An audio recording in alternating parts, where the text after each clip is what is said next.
C'est un sacré pavé dans la mare, hein. Une note de Bercy qui confirme les déclarations de l'ancien ministre de l'économie, Éric Lombard. Il a affirmé le mois dernier dans Libération que des milliers de grandes fortunes échappaient à l'impôt sur le revenu. Aujourd'hui, les chiffres sont officiels et précis.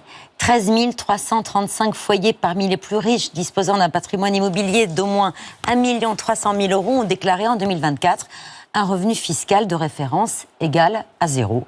Et pourtant, le 14 janvier dernier, la ministre de l'époque de l'Action et des Comptes publics disait le contraire. Première chose, comme vous dites, les yeux dans les yeux, Madame la députée, la transparence est pour ce gouvernement, pour moi-même et je crois pour mes collègues, un principe, une éthique et un constant engagement. Deuxième élément à vous partager. Il n'est pas vrai que des dizaines de milliers de Français fortunés ne paieraient aucun impôt sur le revenu. Il n'y a pas de document à Bercy qui le montrerait. Et si c'était le cas, cela fait bien longtemps, évidemment, que cette situation aurait été dénoncée, de corriger. Cyprien Manganda, est-ce que tu es surpris par les propos d'Éric Lombard qui dit donc que des milliers de riches échappent à l'impôt ? Je suis surpris qu'il ait dit en tout cas. Mais c'est vrai que c'est assez rare qu'un ancien ministre de l'économie lâche comme ça une bombe.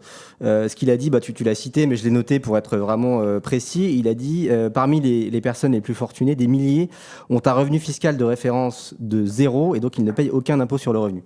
Je pense que s'il avait voulu donner des armes à la gauche et savonner la planche à Sébastien Lecornu, il s'y serait pas pris autrement. Après, c'est pas très surprenant parce qu'on sait en fait, et ça encore une fois on l'a beaucoup écrit, qu'on a un système fiscal en France qui est régressif. Ça veut dire qu'en fait, au-delà d'un certain niveau de revenu, tu payes de moins en moins d'impôts. Et on sait aussi, je vais pas assommer tout le monde de chiffres, mais... T'es en train de dire que plus on est riche, passer un certain seuil de richesse, plus on est riche, moins on paye d'impôts. C'est ça, au-delà de... Il y a une inversion chez les très hauts revenus, il y a une inversion de la fiscalité en fait. Ouais, c'est ça. C'est-à-dire qu'ils payent proportionnellement à leurs revenus. En fait, plus t'es riche, je crois que c'était au-delà de 600 000 € de revenus annuels, et moins tu payes d'impôts. Et plus précisément, les 378 ménages les plus riches de France sont soumis à un taux d'imposition de 2%. Un taux de 2% seulement.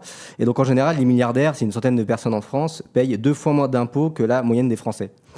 Ce qui contrevient complètement à la logique qu'on nous apprend, la logique même de notre modèle social où chacun paye selon ses moyens et reçoit selon ses besoins. Et plus tu as de moyens, plus tu es censé payer d'impôts pour participer à la solidarité nationale. Oui, c'est complètement. Ça contrevient même au pacte social tel qu'il est fondé dans ce pays depuis 1789 en réalité.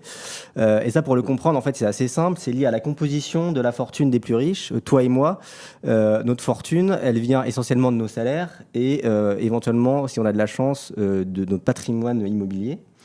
Donc c'est là-dessus qu'on paye des impôts. Pour les plus riches, c'est pas comme ça que ça marche. En fait, l'essentiel de leur fortune, ça vient de leurs actions et plus généralement de leurs dividendes, des dividendes qu'ils reçoivent parce qu'en général, ils sont propriétaires, actionnaires d'entreprises.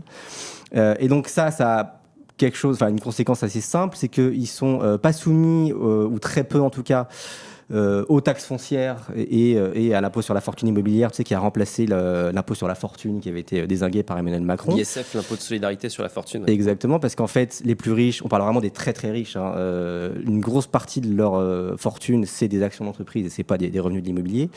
Et par ailleurs, ils payent très très peu d'impôts sur le revenu, parce qu'ils se débrouillent en fait, si tu veux, ils structurent leurs revenus de façon à se verser des salaires relativement faibles comparativement à leur fortune, et de stocker tous leurs dividendes, donc les dividendes qu'ils reçoivent de leurs entreprises, dans des holdings. Donc, pour faire très simple, c'est des sociétés écrans qui sont souvent d'ailleurs basées en France et en fait sur lesquelles les dividendes qui sont placés dans ces sociétés écrans-là ne sont quasiment pas soumises à l'impôt sur le revenu. Donc, la grande phrase des milliardaires et des très très riches, c'est ce n'est pas moi qui suis riche, c'est ma société qui a de la valeur. Bien sûr. Et en fait, tout est organisé pour éviter d'avoir à payer des impôts et conserver au maximum sa richesse. Exactement. Et c'est très commode parce qu'évidemment, ils peuvent pas sortir directement de l'argent de cette holding pour s'acheter, je sais pas, un yacht par exemple.